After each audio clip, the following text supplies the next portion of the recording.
हमारे खुदावन यीशु की अंजील मुक़द्दस लूका के मुताबिक उसका 9वां बाब 46 से 50 आयत तक। एक दिन शागिर्दों की आपस में ये बहस हुई कि हम में से बड़ा कौन है। यीशु ने उनके दिलों के ख्याल जानते हुए एक बच्चे को लिया और अपने पास खड़ा किया और उनसे कहा कि जो इस बच्चे को मेरे नाम पर कबूल करे वो मुझे कबूल करता है, और जो मुझे कबूल करे वो उसको जिसने मुझे भेजा कबूल करता है, क्योंकि जो तुम सब में छोटा है वो ही बड़ा है।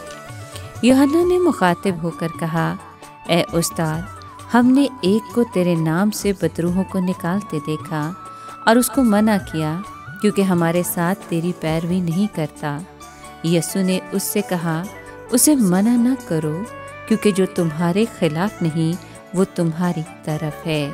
पाक कलाम के पढ़े और सुने जाने पर खुदावन की बरकत हो, खुदा का शुक्र हो। अजीज दोस्तों, आज के कलाम में हमने सुना कि जब वो कुफरनहूम में उस घर में आए जहाँ उन्हें क़याम करना था, तो यीशु ने उनसे पूछा कि वो राह में क्या बहस कर रहे थे।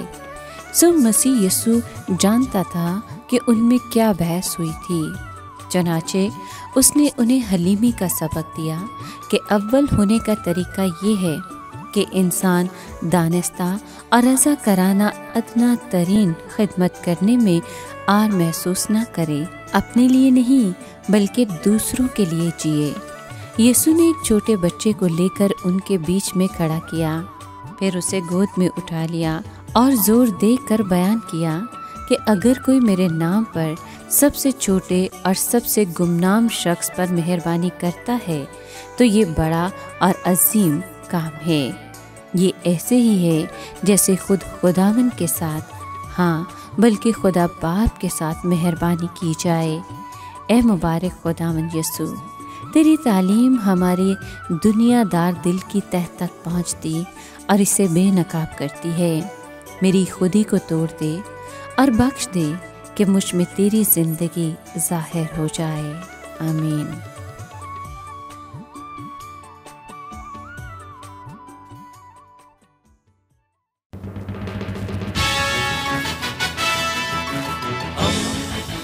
दोस्ती का पैगंबर, रेडियो वेरितास एशिया।